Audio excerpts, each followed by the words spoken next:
As you study physical body, so the external matches the internal. So saucha, or cleanliness, yes, it does mean keep your body clean. I think we've all had the experience of showing up, maybe even in a yoga room, and it's really apparent when you or somebody next to you is clean or not. So it's an act of respect, right? But really the internal kind of purity, which I just love this from Iyengar. Purity is of two kinds, internal and external, and both must be cultivated. The latter means purity of behavior and habits, cleanliness of your person and your surroundings. And the former is the rooting out of the 6 evils, namely passion, anger, greed, infatuation, pride, malice, and envy. All of this leading to divinity, essentially. So, no big deal. It's not. Just do those things and you'll be fine. But yeah, so this is another big one, right? I kind of like to think of these yamas and niyamas as different entry points into very similar teachings, right?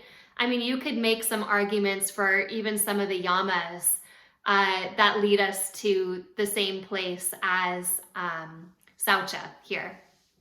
But give yourself just a moment to think about what cleanliness means to you. Proper diet comes into this one as well. Cleanliness practices, the esoteric teaching in this one is make yourself as clean as the surface of a mirror so that when you see your reflection, you can actually see yourself back. You can make this one complex if you want to, but I think we've spent a lot of time in the complex today. So I want us to get to the next niyama, which is, I think, the core of the yoga teaching. So if you will allow me, I'm going to Santosha. Contentment. Okay, why is Santosha or contentment the core of the yoga practice? Can you feel into your body? Like just feel into your body what it feels like to be bright and joyful.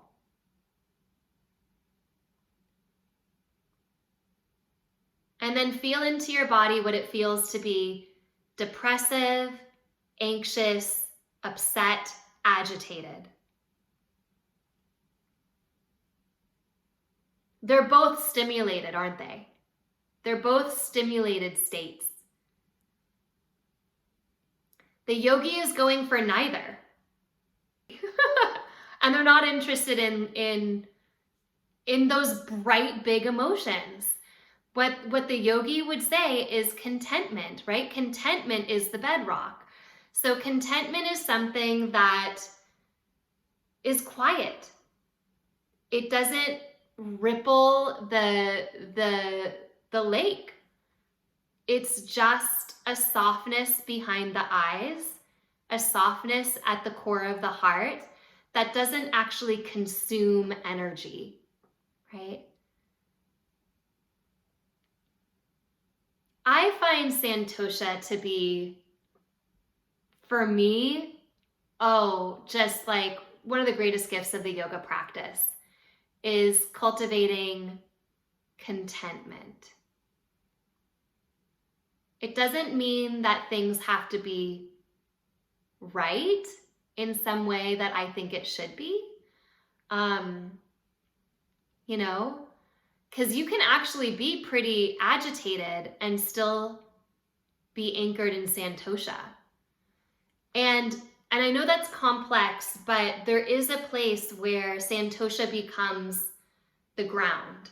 And we actually will pick up on this thread of conversation when we start talking about the 3 gunas.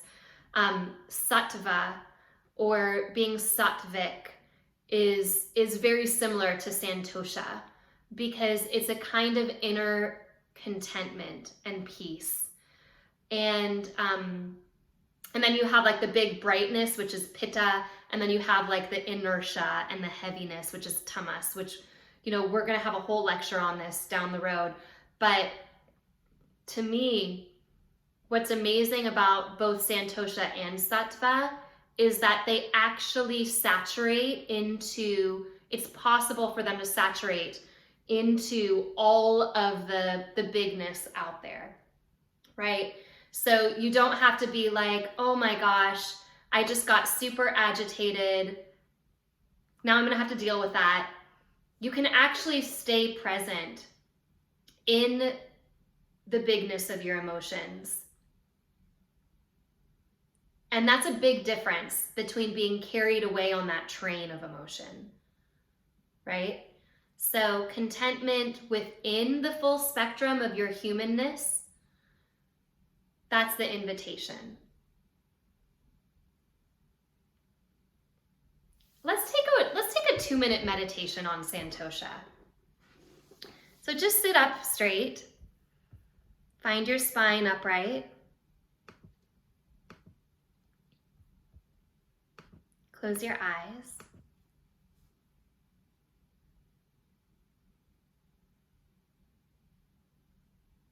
In a lot of ways, Santosha is already with you. It's already your nature. It's the core of your being.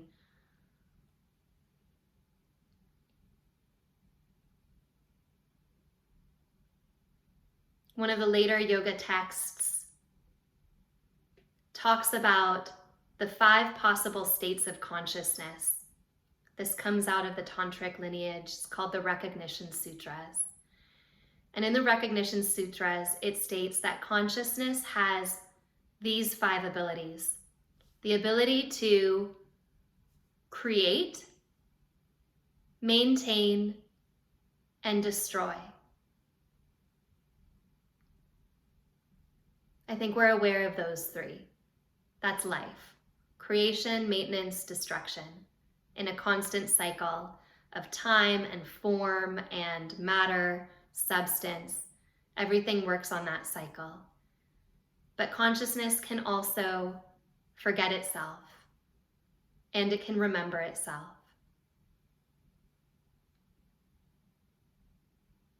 Santosha is like the door, or the keyhole to the door,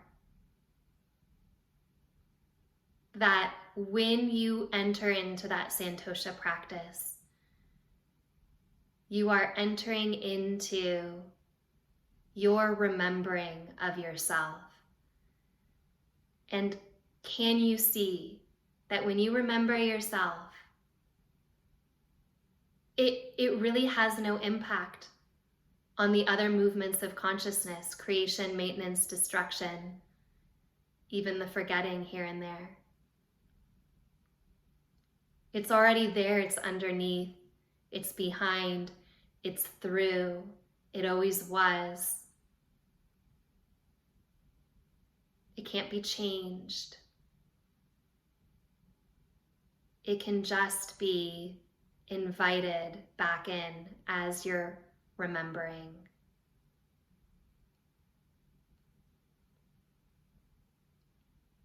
Take your dominant hand and tap on your heart, like you're knocking on that sternum. Just tap, tap, tap. And give yourself a few really big breaths.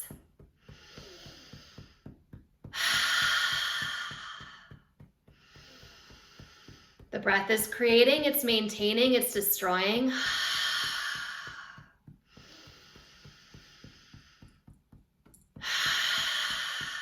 And then release your hand.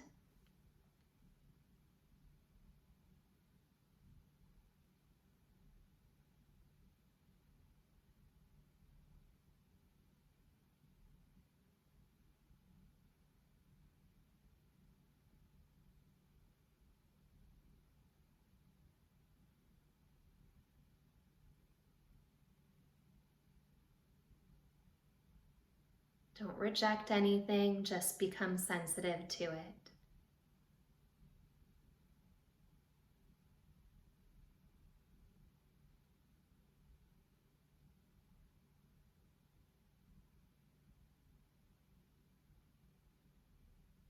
And when you choose to open your eyes, do so from that anchor of your heart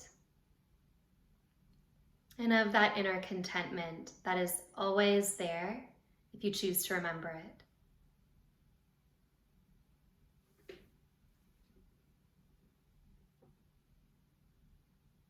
So we only have 3 to go. But can you see that these yamas and niyamas kind of encapsulate the entire yogic inward path? We bring these principles with us. The next niyama is called tapas, which quite literally means austerity or discipline. It used to be very popular in yoga classes for teachers to say, get into chair pose and feel yourself sweating. That's tapas, which is kind of hilarious because it's really not. The sweat that burns the physical body into purification, okay, I can go there. But exercising as a means of motivation, it's not quite that. So here's something fun about tapas. Many of the yoga practices, many of the yoga postures are tapas postures. They are postures of physical body work. Now, I told my daughter to leave it with me. Let's see if she did. She did not. I have to call her. I'm going to call her for a second.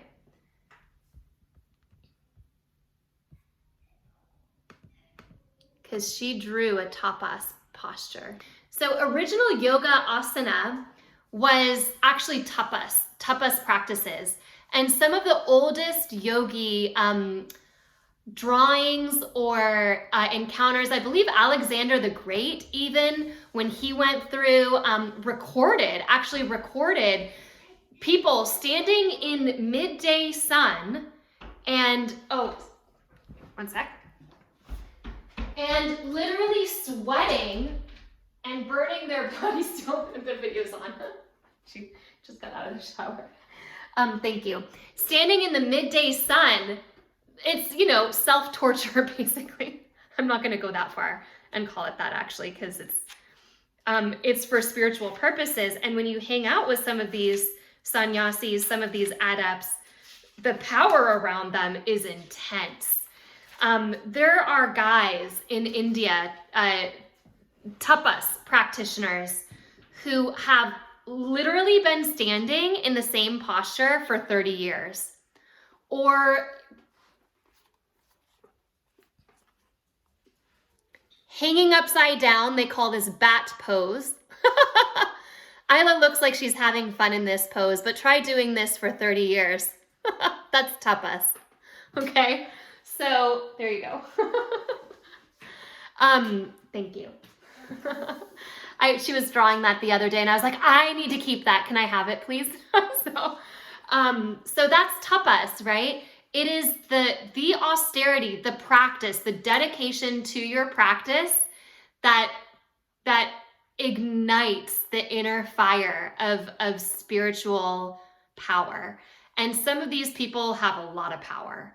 It's a very strong and intense practice. And, it's really meant to give you stamina for long periods. Hunger, thirst, cold, heat, silence, denial of this, that, the other, for the purpose of spiritual purification. Like so many of these yamas and niyamas and so many of these practices, if you take it at 5%, it's nourishing. If you take it at 99%, it's violent. So many of our practices, we can tailor in, the poison is the nectar. The nectar is the poison. It just depends on your dose. Is it nourishing to you, or is it poisoning you? Yeah, I think that's beautiful. Yeah, humans like to take things to their bitter end, right? We are sure big fans of finding our inner extremes and our outer extremes. Yeah. So what's the dose? Svadhyaya, our second to last. This is study of scripture. Sometimes you see Svadhyaya described as self-directed study or study of yourself, aka self-inquiry. And I think that's valid, but just like brahmacharya, you want to remember that, traditionally, and the way that Patanjali meant for these terms really was specific, and it was study of scripture in this case. So memorization of text and recitation within that religious context. But I like the interpretation studying yourself by searching for truth and self-realization. Isn't that what we're doing? So like brahmacharya, Svadhyaya has several layers. And I think that being generous with ourselves within those layers is to our benefit.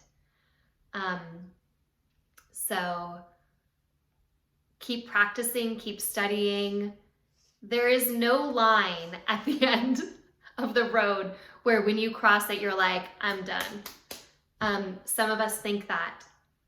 We really do. I thought that for a long time. I thought, wow, self-realization, enlightenment, once you get there, you're done. Everything is roses and butterflies. It's not true. I've asked enlightened teachers before. I have this conversation with most teachers that I work with because this is the world that I'm most curious about. And, when they make statements that feel like they edge too close to that, like everything is perfect stuff, it's usually because there's been some spiritual bypass. It's usually because there's some form of inability to reckon with the grittiness of life. This is a topic that I am very opinionated on. We all have our opinions on this stuff, but I usually look for the teachers that have the generosity of spirit to say, yeah, the whole spectrum is here. Like, that's what this life is about. There's all of it, and stuff will keep coming up. And the non-duality teachers that have been my best teachers. I'm even part of a group yesterday that met, and she's like the 78-year-old grandma, and she's completely awake. And she said it straight out, like, what do you think? Life isn't gonna keep being life. Life is life, and it's you have to keep studying. There's no like edge that you cross over and you're done. I think that is a really damaging myth. Actually, you can deepen into yourself, you can develop into yourself. That well never ends. But I always think of it, the image that comes to my head is in self-inquiry. It's like you make the self-inquiry choice. You've dropped the rock into the middle of the lake, and the first ripples are really big, and you're like, oh, and oh my gosh, wow, that's in that landscape. And then the ripples start to get a little smaller and a little farther apart. They're not going to stop. They might just get kind of like a little blip here. They go further out. And I've sat with teachers where it really feels like those blips are like super far apart and super minor, but it still happens because you're still in a self-investigation process. Otherwise, why stick around? So this one will stay with you forever. Svadhyaya, self-study, self-directed study, forever. Yeah. And doesn't that bring us to Ishvara Pranidhana, falling in love with the divine, the guru within, your teacher, which is you, beginning, middle, and end. It's worth it if some of you are curious about the word Ishvara, because you can tell that Patanjali chose not to use the word Atman when referring to God. He chose to use the word Ishvara. And wow, I have heard all sorts of things about Ishvara. And there's all these like cosmological layers to these enlightened beings where, like, if you get enlightened enough, you get to become an Ishvara. And if you're an Ishvara, that means that you're the sun and you have your own galaxy. And this stuff gets really complicated, and it's not really something I know a whole lot about, but I do find it really interesting that he chose this term. I think that it's significant. But those of you that are philosophers, that's going to give you something to sink your teeth into and investigate. Those of you that are just simple, straightforward self-investigators, just know that Ishvara Pranidhana is the path of internal faith, which is what we were talking about a little bit earlier when we were talking about faith and not stealing somebody else's process, right? So this is literally just you having faith in the center of your heart as your own inner guru, as your own inner divine. And that really is the culmination of the practice in many ways.